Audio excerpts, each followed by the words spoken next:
এ বন্ধু গভীর মনোযোগ। নবী আইয়ুব আলাইহিস সালাতু ওয়াস সালাম এত বড় বিপদের ভিতরে আমার মালিককে ভুলে নাই, আমার মালিকের ডাকে কোনদিন বেরাজি হয় নাই। 24টা ঘন্টা প্রে আল্লাহর দরবারে জিকির করে আল্লাহ পাক রব্বুল আলামিন আইয়ুব নবীর উপরে এত রাজি আর খুশি হয়ে গেল। বন্ধু কিতাবের ভিতরে ঘটনা লেখে হযরত আইয়ুব আলাইহিস সালাম সব সময় শুকরিয়া আদায় করে, আল্লাহ কত মানুষের তো দুনিয়ার থেকে বিদায় নিয়ে নিয়েছো, এ আল্লাহ তুমি তো আমারে এখনো দুনিয়ার জমিনে জিন্দা রেখেছো।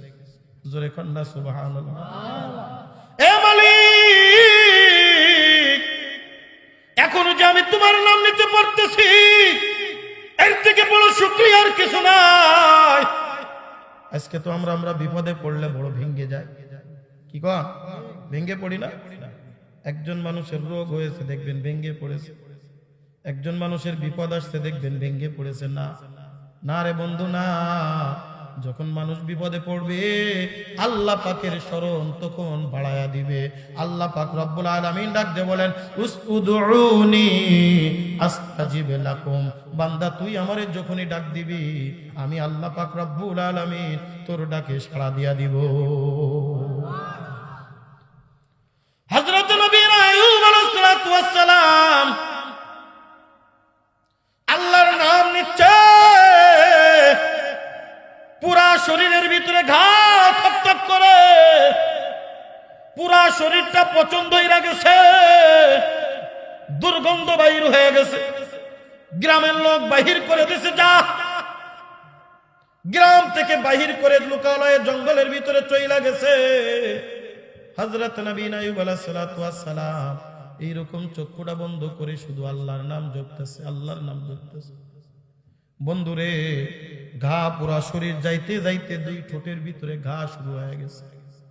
এ বন্ধু এরপরে জিহ্বার ভিতরে যখন ঘা ধইরা গেছে, জিহ্বার ভিতরে পচন ধইরা গেছে, পচন ধরতে ধরতে তার ভিতরে পোকাও ধইরা গেছে।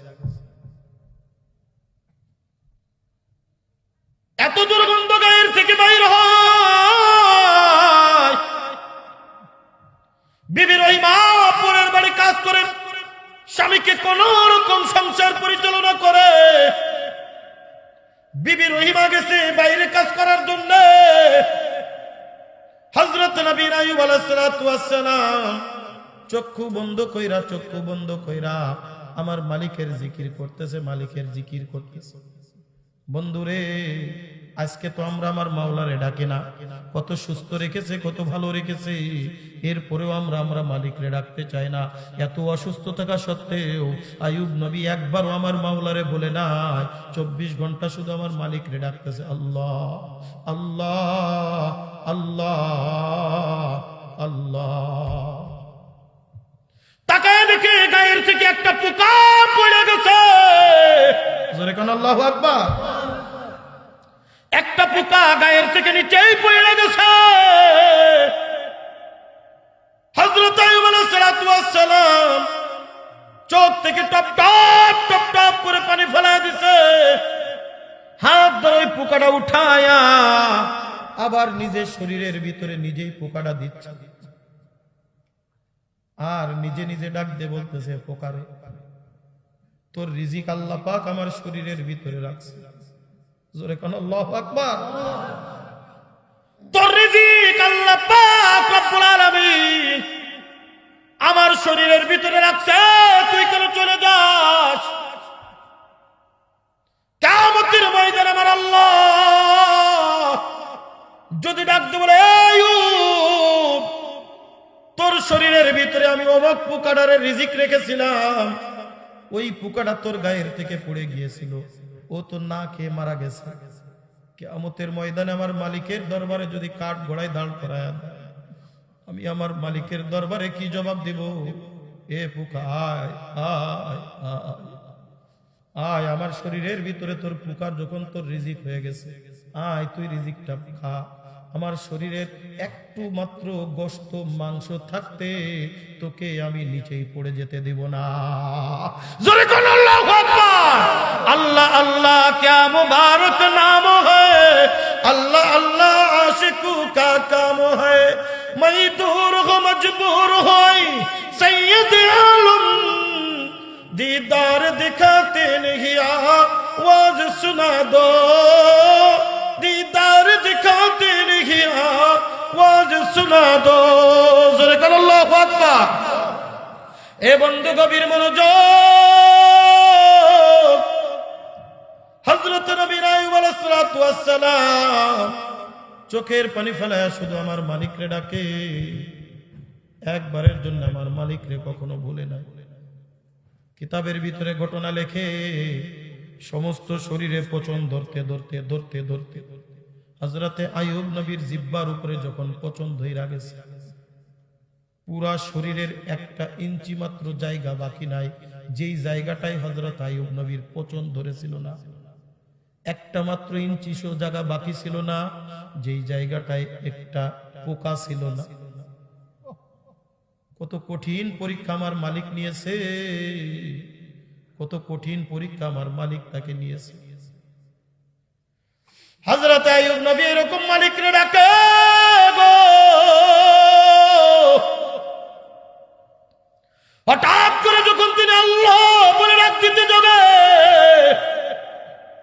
আল্লাহ বলতে গেলে জিহ্বার আগাটা উপরের দাঁতের মাড়ির গোড়ার সাথে লাগে কি কোন কথা ঠিক কিনা হঠাৎ করে ওই সময় একটা পোকা ওই উপরের দাঁতের মাড়ির গোড়ার ওখানে খাইতেছিল হযরত আইয়ুব নবী টের পায় নাই হযরত আইয়ুব নবী বুঝতে পারে নাই আল্লাহ বলতে গিয়ে ওই জায়গায় যখন লাগছে একটু জোরে যখন আল্লাহ বলে ধাক্কা দিছে দেওয়ার সাথে সাথেই ওই পোকাটার গায়ের সাথে লেগে টাস করে পোকাটা জায়গায় দুনিয়ার থেকে বিদায় নিয়ে পোকাটা মারা গেছে হযরত আইয়ুব নবী এবার চোখের পানি টপ টপ টপ টপ করে ফেলা আইয়ুব নবী কান্দে শুধু কান্দে আর আমার মালিকের নাম নাই না শুধু কাঁদতেছে আল্লাহ পাক ডাক দে বলে জিবরিল এ জিবরিল যা যা যা আমার আইয়ুবের কাছে শোন আমার আইয়ুব কি আমার উপরে নারাজ আমার আইয়ুব কেন আমার নাম নেয় না আমার আইয়ুব কি বড় বেচির হয়ে গেছে আমার আইয়ুব কি বড়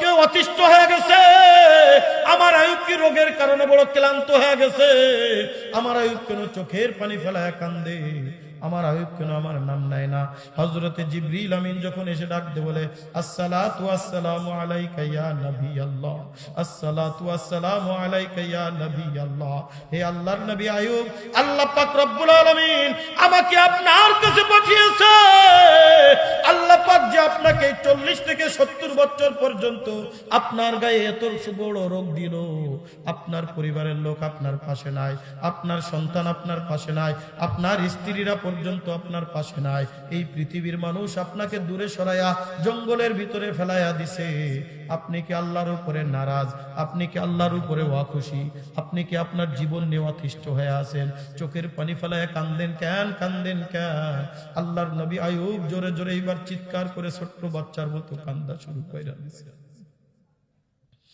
ডাক দে বলে জিবরিল রে আল্লাহু আকবার এ জিবরিল আমি আমার জীবন নিয়ে অতিষ্ঠ হই নাই আমি আমার রোগ নিয়ে বড় বেচিন হই নাই আমি আমার নিজের জীবনের পরে অতিষ্ঠ হই নাই আমি কেন কান্দি জানো আমার আল্লাহ তো 70 বছর পর্যন্ত আমাকে স্বাভাবিক জিন্দেগি দান করেছে আমার কিয়ামত পর্যন্ত যদি হায়াত থাকে আর হায়াত পর্যন্ত যদি আমার এই রকম রোগ হয় তারপরও আমি আল্লাহর দরবারে শুকরিয়া আদায় করতে থাকব জোরে জোরে বল সুবহানাল্লাহ বুজুর্গি কি नहीं हमको जरूरत गुलाम अपना बना ले ऐ खुदाया गुलाम अपना बना ले ऐ खुदाया माशूकों से क्या मजा है आशिकों से पूछियो माशूकों से क्या मजा है आशिकों से पूछियो शाखे गुल में क्या मजा है बुलबुलों से पूछियो शाखे गुल में क्या मजा है बुलबुलों से पूछियो जोरे कहो अल्लाहु আকবার হযরত আইয়ুব নবী চোখের পানি ফেলা ছোট্ট বাচ্চার মতো কাঁদতে কাঁদতে ডাক দে বলে জিবরিল তুমি আমার মালিকের কাছে গিয়া বলো আপনার আয়ুব আপনার উপরে কোনো রাগ করে নাই, আপনার আয়ুব আপনার উপরে কোনো পাগল হয় নাই, দেওয়ানা হয় নাই, কোনো কিছুর কারণেই কান্দে না। কান্দিত এই কারণে, এই যে দেখো একটা ছোট্ট পোকা, যেটা আমার শরীরের ভিতরে তার রিজিক ছিল, আমার জিহ্বার ওই যে কি বলে উপরের দুই দাঁতের মাড়ির গোড়ার ওখানে সে রিজিক পান করতেছিল, রিজিক খাইতেছিল। আমি আমার মালিকের নাম আল্লাহ, আল্লাহ নাম স্মরণ যখন করতেছিলাম, করতে করতে হঠাৎ করে আমার জিহ্বার আগায় ঠাসা লাগিয়া এই পোকাটা মারা গেছে। আমি এই কারণে কান্দি, কাল কিয়ামতের ময়দানে যদি আমার মালিক মিজানের পাল্লায় দাঁড় করায়া দেয়, আমার মালিক যদি কাঠ ঘোড়ায় দাঁড় করায়া দেয়, আর ডাক দে বলে আয়ুব, এ আয়ুব, তোর রিজিক দিয়েছিলাম ওই পোকাটা, তোর ওই জিহ্বার গোড়ায়, তোর ওই দাঁতের গোড়ায়, তোর জিহ্বার আগায় ঠাস লাগিয়া ওই পোকাটা মারা গেছে। একটা জান আমি নিয়ে নিলাম, কিয়ামতের ময়দানে আমি আমার মালিকের দরবারে কি জবাব দিব? এই কারণে আমি আমার চোখের পানি ফেলায়া আল্লাহর দরবারে রোনাজারি করি, আমার মালিক যেন আমারে মাফ কইরা দেয়। আমি তো বুঝতে পারি নাই, আমি তো বুঝতে পারি নাই, মনের অজান্তের অনিচ্ছায় আমার শরীরের পোকাটা আল্লাহ বলার কারণে জিহ্বার আগায় ঠাস লাগায়া দুনিয়ার থেকে বিদায় নিয়ে গেছে। নিজের জীবন নিয়ে অতিষ্ঠ না, নিজের রোগ 40 বছর, আমরা তো একদিন হইলে পাগল হয়ে যায়। কি বলেন, কথা ঠিক কিনা? একদিন হইলে পাগল, 40 থেকে 70 বছর একাধারে পুরা শরীরের ভিতর রোগ, মুসিবত আর মুসিবত। পরিবারের কেউ কাছে না, সন্তানাদি সব ছেড়ে চলে গেছে, পরিবারের লোক সব ছেড়ে চলে গেছে, একটা মাত্র বিবি রহিমা ছাড়া আর কেউ কাছে না। আমার আল্লাহ পাক রব্বুল আলামিন বড় খুশি হয়ে গেলেন, জোরে কন্যা সুবহানাল্লাহ। হযরতে জিবরিল আমিন আল্লাহর কাছে গিয়া ঘটনা বয়ান করে, মালিক রব্বুল আলামিন, আপনার আয়ুব কেন কান্দে আপনি তো জানেন। আল্লাহ পাক রব্বুল আলামিন এইবার জিবরিলকে পাঠিয়ে দিলেন, জিবরিল, আল্লাহু আকবার কন্যা, যা যা যা আমার আয়ুবরে ডাক দিব, যেখানে সে বৈশা আছে ঠিক ওই জায়গায় নিজের পায়ের গোড়ালি দিয়া একটা মাত্র আঘাত করতে বল, দেখবি আমি আল্লাহ পাক রব্বুল আলামিন ওই পায়ের আঘাতের পরিবর্তে ওখানে একটা নহর প্রবাহিত করে দিব। ওই নহরের পানি দ্বারা গোসল করতে বল। আয়ুব নবী পানি দ্বারা যখন গোসল করে ফেলেছে, গোসল করার সাথে সাথে আল্লাহ পাক রব্বুল আলামিন কিতাবের ভিতরে আসছে 33 বছরের নওজোয়ান যুবক বানিয়ে দিয়েছে।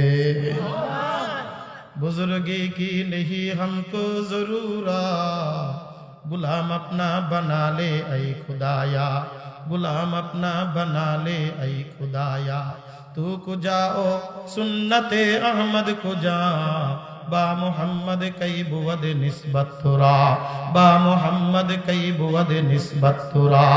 জোরে করে আল্লাহু আকবার। এই কারণে আমার আল্লাহ পাক রব্বুল আলামিন ডাক দিয়ে বলে, দুনিয়ার মানুষ, ওয়ালা নাবলুওয়ান্নাকুম বিশাইইন মিনাল খাউফি ওয়াল জূ'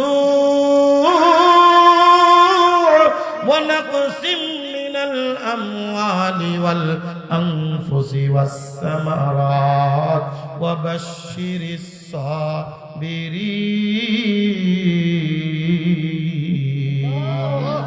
আল্লাযীনা ইযা আসাবাতুহুম মুসিবা ক্বালু ইন্না লিল্লাহি ওয়া ইন্না ইলাইহি রাজিউন।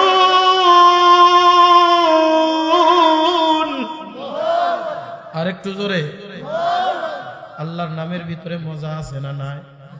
আল্লাহর নামের ভিতরে শান্তি আছে না নাই? আল্লাহ পাক রব্বুল আলামিন ডাক দে বলে, বান্দা এই জমিনের ভিতরে তোমাদেরকে মাঝে মধ্যে পরীক্ষা নিব। ওয়ালা নাবলুওয়ান্নাকুম বিশাইইম মিনাল খাউফ, এক নম্বর পরীক্ষা নিব ভয় দিয়া। বিভিন্ন ভয় ভীতি দুনিয়ার ভিতরে তোমার আসবে, তবুও তুমি যদি ঈমানের উপরে ইস্তেকামত থাকতে পারো, আমি মালিকের উপরে তুমি যদি ইস্তেকামত থাকতে পারো, আমি মালিকরে তুমি যদি রব বলে স্বীকার করে নিতে পারো। ওয়া নাকসিম মিনাল আমওয়াল, মাঝে মধ্যে তোমার অভাব অনটন দিয়ে আমি তোমাদেরকে পরীক্ষা নেব। নাকসিম মিনাল আমওয়াল, সম্পদের ভিতরে কিছু কম বেশি হয়ে যাবে, মাঝে মধ্যে গরিব বানায় দিব, টাকা পয়সা থাকবে না, অর্থ সম্পদ থাকবে না। দেখি বান্দা এক সময় কোটিপতি ছিল, ওই সময় যেমন আমারে ডাকছে, গরিব হইলে দেখি বান্দা আমারে ডাকে কিনা। ওয়া নাকসিম মিনাল আমওয়ালি ওয়াল আনফুস, জীবনের প্রতি একটা সংকীর্ণতা চলে আসবে, অর্থাৎ অসুস্থ রোগবালা মুসিবত দিয়া আল্লাহ পাক রব্বুল আলামিন পরীক্ষা নেবে। বান্দা তুমি যতই অভাবী হও না কেন, তুমি যতই গরিবী হালাতে থাকো না কেন, ডাকবা কাকে? আরো জোরে বলেন কাকে? আমার আল্লাহর যদি তুমি ডাকতে পারো, আমার আল্লাহ যদি তোমার উপরে রাজি আর খুশি হয়ে যায়, দুনিয়ার কোন মানুষ লাগবে না। আমার আল্লাহ দুনিয়ার ভিতরে তোমাকে এমন ভাবে দুনিয়ার ভিতরে রাখবে, কোটিপতি তোমার দেখে হিংসা করবে। কি কোন কথা ঠিক কিনা? মাঝে মধ্যে আমাদেরকে দেখা, মাঝে মধ্যে কিছু আমাদের ঢাকা শহরের বড় লোক পার্টি, কোটিপতি পার্টি মাঝে মধ্যে আমাদের দেখে, হুজুর কেমনে পারেন বুঝছি না। বললাম কেন, কি হয়েছে? বলে আপনাদের হুজুর বেতন সর্বোচ্চ 20,000, 10,000, 5,000। এই গ্রামের হুজুরদের বেতন কত? 5-10,000 টাকা না? হ্যাঁ কি কন, 5-10,000 না? এমন অনেক মসজিদ আছে যে মসজিদের ইমাম সাহেবের বেতন 3,000 টাকা, তাও আবার 6 মাসের বেতন বাকি। কি কন, আছে না নাই? 3 মাস 3,000 টাকা, দিনে 100 টাকা। আর একটা লোক যদি খেতে কামলা দেয়, দেয় না আপনাদের এদিকে? খেতে কামলা দিলেও 500-600 টাকা ইনকাম করে, অথচ যে খেতে কামলা দিয়ে আজকে ভালো লাগতেছে না, গেলাম না। যারা অফিস আদালতে চাকরি করে তাদের শুক্র শনিবার বন্ধ থাকে, কি বলেন, আছে না নাই? ইমাম সাহেবের কি কোনো শুক্র শনিবার আছে? ঈদের পরে 10 দিন স্কুল কলেজ ভার্সিটি দুনিয়ার সব বন্ধ হয়ে গেছে, ইমাম সাহেব কি মসজিদ বন্ধ দিয়ে মুসল্লিকে ছুটি দিয়ে তালা দিয়ে বাড়ি যেতে পারবে? ওই সময় আরো বেশি থাকা লাগে, কারণ বাইরের থেকে ঢাকায় অনেকে থাকে, বিভিন্ন জায়গায় থাকে, ওই জায়গার থেকে লোকজন আসতেছে, হুজুর এই সময় বাড়ি যাওয়া যাবে না, এই সময় আপনার থাকাই লাগবে। কি কোন কথা ঠিক কি ঠিক না? দেখবেন এর পরেও ইমাম সাহেব যে জামাটা গায়ে দেয় না, ওই জামাটার দাম সর্বনিম্ন 1200 থেকে 1,000 টাকা। আর যে লোকটা মাসে 50,000, 30,000 টাকা ইনকাম করতেছে, ফুটপাতে 30 টাকা শার্ট গায়ে দিয়ে ঘুরতেছে। আমার যে জামাটা, এই জামাটার দাম হলো 1,700 টাকা পড়েছে। একদিন একজন ডাক দিয়ে করছে, হুজুর কেমনে পারেন বুঝি না, কয়টা জামা, এত টুপি, এতই কেমনে বানা, কেমনে থাকে? আমি বললাম আল্লাহ পাক রব্বুল আলামিন যদি বরকত দেয়, দুনিয়ার কোন মানুষ ওই বরকত ঠেকাইতে পারে না। জোরে কোন কথা ঠিক কি ঠিক না? আপনারা যা জীবনে না খান, আল্লাহ পাক আমাদেরকে তাই খাওয়ায়। আপনার বাড়ির মোরগ আল্লাহ পাক আমার রিজিকে রাইখা দিয়েছে। কি কথা ঠিক কি ঠিক না? আগে দেখতেন না ছোট্টকালে গ্রামের মানুষ, গ্রামের মা বোনেরা অনেক সময় বড় বড় মোরগ পুষতো, বলতে এই বড় মোরগটা একটু বিক্রি করে দাও, টাকা পাবা। না, আমি নিয়ত করেছি মোরগটা বড় হইলে আমি ইমাম সাহেবের দাওয়াত দিয়ে খাওয়াবো। মোরগটা পালতেছে আপনার বাড়ি, রিজিক তার, ইমাম সাহেবের। খাওয়াইতেছেন কে? খাওয়াইতেছেন কে? আমার আল্লাহ পাক রব্বুল আলামিন ডাক দিয়ে বলে, বান্দারে বিপদ আপদ বালা মুসিবত এই দুনিয়ার যা কিছু আছে না কেন, সব কিছুর থেকে সবরে জামিন এখতিয়ার করে তুই যদি আমার পরে রাজি আর খুশি হয়ে থাকতে পারো, তুই যদি আমারে ভালো করে রাখতে পারো, উদউনি আস্তাজিব লাকুম। কেন রে, কেন এত বরকত? কারণ তুমি যখন ঘুমায়া থাকো, ইমাম সাহেব ডাকে কারে? ইমাম সাহেব গভীর রজনীতে উঠা যায় আর ডাক দে বলে, মালিক তুমি আমারে ভালো রাখো, আমার পরিবার রে ভালো রাখো। তুমি তো ফজরের সময় তোমার ঘুম ভাঙে না, তোমার ঘুম ভাঙে সকাল 8টায়। ইমাম সাহেব ফজরের নামাজ পড়ে দোয়া করতেছে, আল্লাহুম্মা ইন্নী আসআলুকা ইলমান নাফিআ ওয়া রিজকান কারীমা। আল্লাহ তুমি বরকতময় ইলম দাও, সম্মানিত রিজিক দাও। আল্লাহ পাকের কাছে দোয়া করছে।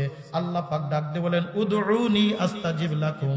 বান্দা তুই আমার কাছে ডাক, আমার কাছে ক, আমি আল্লাহ পাক দেওয়ার জন্য স্পেশাল খাতা নিয়ে শুধু বইসা আছি। কি কোন কথা ঠিক কিনা? উদউনি আস্তাজিব লাকুম, শুধু ডেকে বলবি আল্লাহ, আমি আল্লাহ দেওয়ার জন্য বৈশা আছি। দুনিয়ার মানুষের দরজা যখন বন্ধ, দুনিয়ার মানুষের দরজা যখন বন্ধ হয়ে যায়, আল্লাহ পাকের দরজা কি বন্ধ হয়? রাত 12টার যাবে বাড়িতে যাওয়ার পরে একজন ভিক্ষুক যদি রাত 12টায় দরজা কারাঘাত করে, ও ভাই দরজা খুলেন, দরজা খোলেন, দরজার ওপর থেকে বললো ভাই আপনি কে?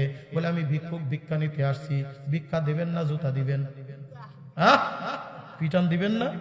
লাঠি একটা নিয়ে দাবড় দিবেন? মিয়া সারাদিন সময় পাও না, রাত 12টার সময় তো ভিক্ষা নিতে।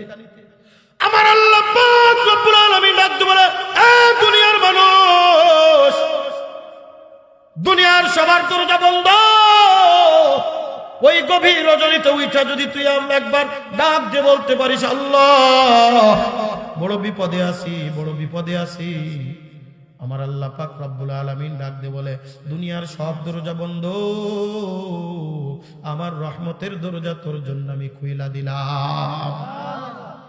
বন্ধুরে বিপদে পড়লে ডাকবো কারে? অভাবে পড়লে ডাকবো কারে?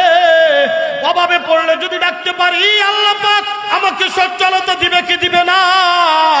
এ বন্ধু, আজকে যদি মানুষ অভাবে পড়ে যায়, আমার মালিকরে ডাকতে চায় না, অথচ দেখো সাহাবা ইকরাম রিজওয়ানুল্লাহি তাআলা আলাইহিমুল আজমাইন, কষ্ট হচ্ছে আপনাদের?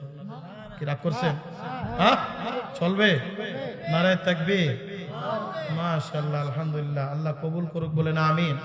আরো জোরে বলেন আমিন। এ বন্ধু, গভীর মনোযোগ, গভীর মনোযোগ। সাহাবা ইকরাম রিজওয়ানুল্লাহি তাআলা আলাইহিমুল আজমাইন হিকায়াতে সাহাবা পড়ে দেখবেন কেমন কেমন ছিল তারা।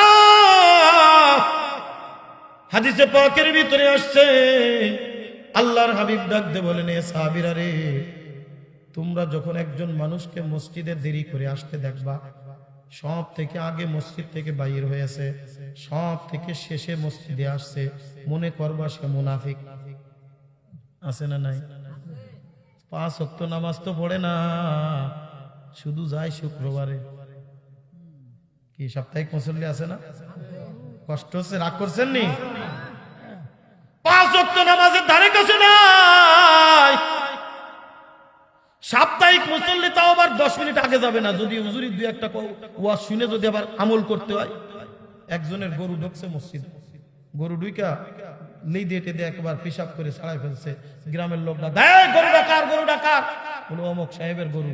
বলো ও তো জীবনে মসজিদে আসে না, ওর গরু মসজিদে ধরে নিয়ে, ধরে আনছে। ধরে আনার পরে, কিরে তোর গরু মসজিদে কা? কয় গরু তো বোঝে না, এই কারণে মসজিদে আইছে। আমারে কোনোদিন দেখছো? আছে না এরকম মুসল্লি? জীবনে কোনোদিন মসজিদের বারান্দায় পা দেয় না, ঈদের দিন কোন রকম দেখবেন তাও ওই পিছনের কাতারে পড়ে। মাসের সপ্তাহের 7 দিনে খবর নাই,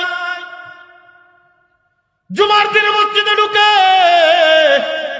এরপরেও দেখবেন 12:30টায় আজান, নামাজ হয় 1:30টায়, ঠিক 5 মিনিট আগে হাজির হয়। যখন ইমাম সাহেব খুতবা দিতে লাগিয়া গেছে, যদি কোনো কারণে ইমাম সাহেব 2-1 মিনিট ওয়াজ বেশি কইরা ফেলে, দেখবেন বারবার এরকম তাকায়, কয় ইমাম সাহেব ঘড়ি দেখেন, ও আইছে কিন্তু শেষে।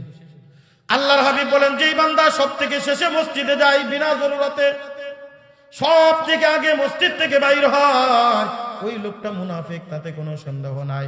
মাছ যেমন পানির ভিতরে থাকলে তার কাছে ভালো লাগে, মাছ যেমন পানির ভিতরে থাকলে তার কাছে মজা লাগে।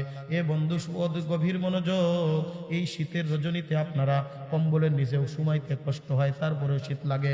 ওই যে পানির ভিতরে যে মাছরে যদি যে ডাকতে বলেন, মাছরে আমরা কম্বলের ভিতরে থাকতে কত কষ্ট হচ্ছে, এই ঠান্ডা পানির ভিতরে তুই থাকবি, তোর তো আরো মনে হয় কষ্ট হচ্ছে। মাছরে উঠায়া যদি বিদেশি কম্বলের নিচেই ও জাজিমের উপরে শোয়ায় রাখেন, মাছ আরাম পাবে না, ব্যারাম হবে। ও দেখবেন শুধু লাফাচ্ছে, আমার ওই পানিতে দে, কারণ পানি আমার সব। জোরে কোন কথা ঠিক কি ঠিক না? মাছ যেমন পানির ভিতরে মজা পায়, ইমানদার মসজিদের ভিতরে মজা পায়। মাছ যেমন পানির থেকে উঠাইলে ছটফট করে, মুনাফিক মসজিদে গেলে ছটফট করে। কোন রকম ইমাম সাহেব সালাম ফিরাইছে, আসসালামু আলাইকুম ওয়া রাহমাতুল্লাহ, আসসালামু আলাইকুম ওয়া রাহমাতুল্লাহ, দেখবেন মুসল্লি 4 জন বাড়ানো সারা। আছে না নাই? কিসের মুনাজাত, কিসের সুন্নাত আর কিসের খুতবা। সালাম ফিরাইতে দেরি, 12টি দেরি নাই। এ বন্ধু গভীর মনোযোগ, গভীর মনোযোগ। একদিন হঠাৎ করে সাহাবায়ে কেরাম ডাক দিয়ে বলে, ইয়া রাসূলুল্লাহ, ইয়া হাবিবাল্লাহ, আবু যর গিফারি মনে হয় মুনাফিক হয়ে গেছে। আবু যর গিফারি মনে হয় মুনাফিক হয়ে গেছে। আল্লাহর হাবিব ডাক দিয়ে বলে, কেমনে বুঝলা, কেমনে বুঝলা? আবু যর তো আমার বড় আদরের সাহাবী, আবু যরকে আমি বড় ভালোবাসি, আবু যরও আমাকে বড় ভালোবাসে। সাহাবায়ে কেরাম ডাক দিয়ে বলে, ইয়া রাসূলুল্লাহ, ইয়া হাবিবাল্লাহ, আপনি তো বলেছেন যে লোকটা শেষে মসজিদে আসে, সব থেকে আগে মসজিদ থেকে বাইর হয়ে যায়, সেই লোকটা মুনাফিক, সন্দেহ নাই। ইয়া রাসূলুল্লাহ, ইয়া হাবিবাল্লাহ, কয়দিন ধরে দেখতেছি আবু যর গিফারি ফজরের সময় বিলাল যখন ইকামত দেয় ঠিক ওই সময় মসজিদে আসে। আপনি সালাম ফিরাইতে দেরি, বিলাল মসজিদ থেকে বাইর হইতে, আবু যর গিফারি মসজিদ থেকে বাইর হইতে দেরি করে না। আল্লাহ রাসূল বলে, না, আমি মানি না, আবু যর গিফারি মুনাফিক হইতে পারে না। আমি পরীক্ষা করে দেখব, আমি পরীক্ষা করে দেখব। পরের দিন ফজরের নামাজ পড়ে সালাম ফিরাইলেন আল্লাহর হাবিব। সালাম ফিরায় মসজিদের মেহরাবের উপরে দাঁড়িয়ে গেলেন। ইয়া আবু যর, ইয়া আবু যর, আল্লাহর হাবিব ডাকতেছেন, 3 বার ডাক দিলেন, হে আবু যর, হে আবু যর, হে আবু যর। মসজিদের ভিতরে কোনো সাড়া নাই। একজন সাহাবী হাত তুলে ডাক দিয়ে বলে, ইয়া রাসূলুল্লাহ, ইয়া হাবিবাল্লাহ, এই যে দেখেন আমার পাশে একটা খালি জায়গা দেখা যায়, এই জায়গাটাই আবু যর গিফারি ফজরের নামাজ পড়েছে। বিলাল যখন ইকামত দিয়েছে ওই সময় দৌড়ায় দৌড়ায় আসছিল। আপনি সালাম ফিরাইতে দেরি, আবু যর গিফারি মসজিদ থেকে বাইর হইতে দেরি করে না। সাহাবায়ে কেরাম ডাক দিয়ে বলে, আল্লাহর হাবিব, জোরে কোন আল্লাহু আকবার। বলেছিলাম না, বলেছিলাম না, আবু যর গিফারি মুনাফিক হয়ে গেছে।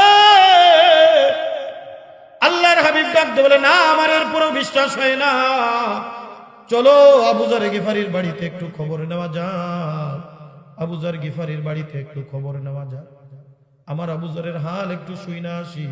এ বন্ধু গভীর মনোযোগ। আজকে একটু বিপদে পড়লে আমরা পাগল হয়ে যাই, আজকে একটু অভাবে পড়লে আর দিনের কাজে ভালো লাগে না, আর নামাজ কালাম ভালো লাগে না, আর ইবাদত বন্দেগী ভালো লাগে না, আর তুমি আল্লাহরে ডাকো না।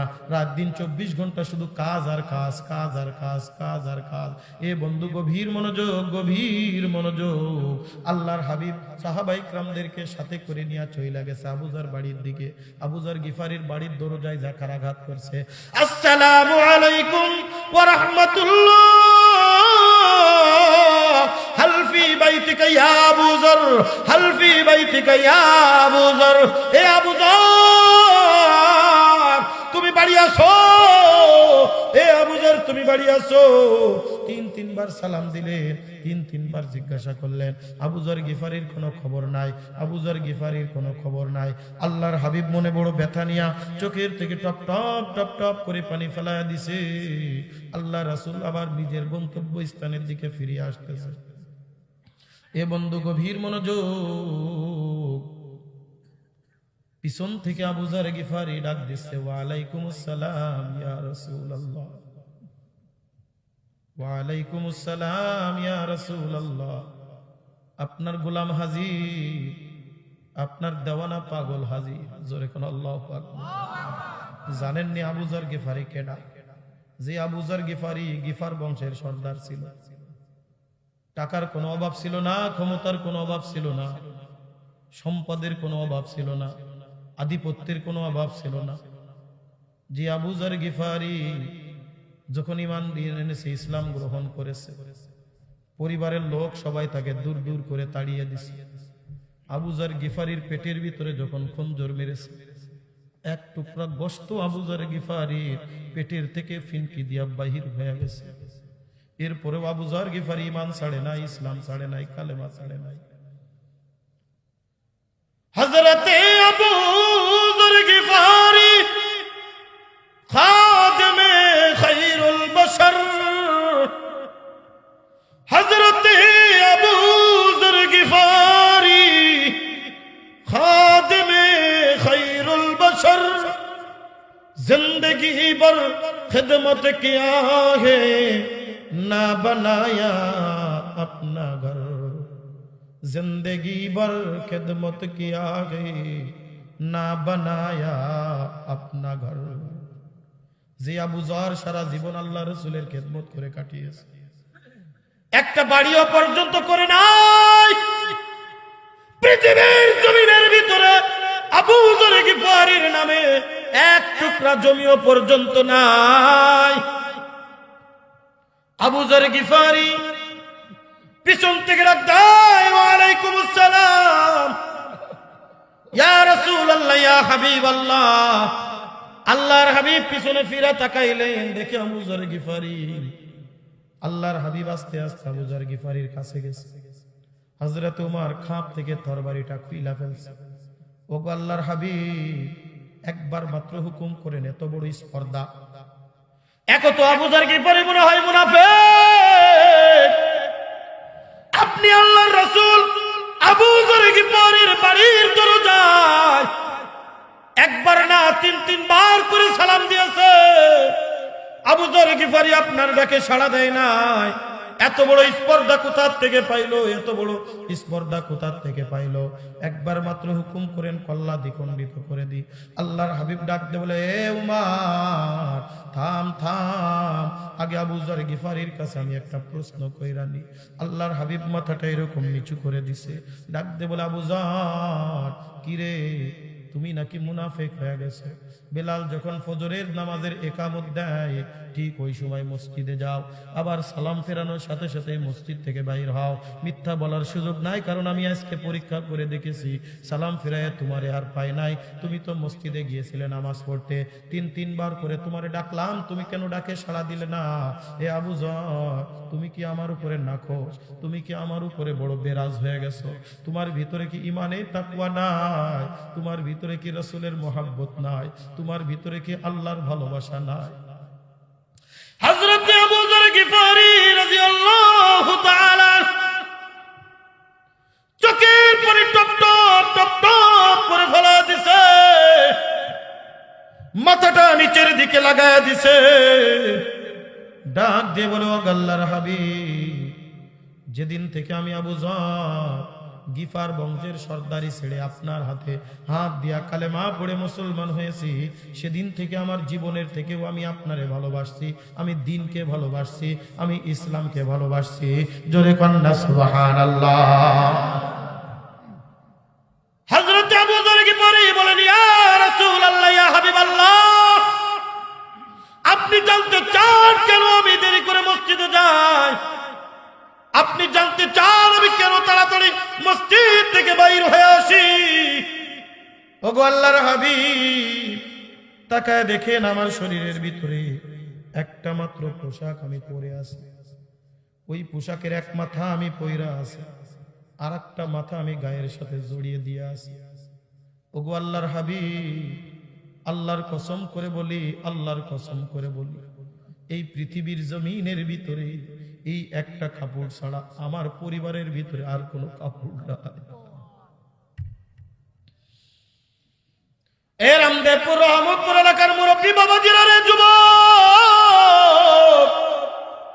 এ পর্দার অন্তরালের মাগো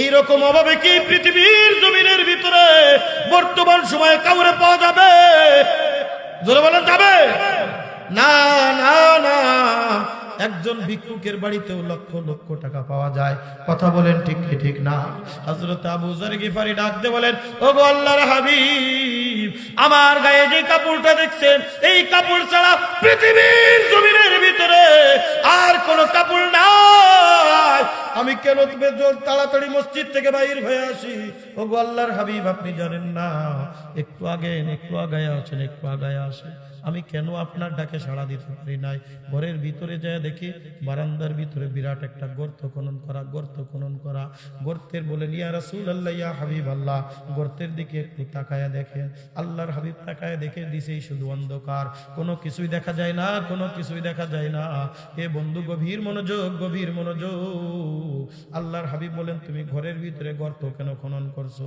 হযরত আবু যর গিফারি আলী রাদিয়াল্লাহু তাআলা ডাক দে বলে, ইয়া রাসূলুল্লাহ, ইয়া হাবিবাল্লাহ, আমি যখন এই একটা কাপড় পরিধান করে আমি যখন মসজিদে নববীতে যাই নামাজ আদায় করার জন্য, আমার বিবি উলাঙ্গ হইয়া ঘরের ভিতরে গর্তের ভিতরে বইসা থাকে।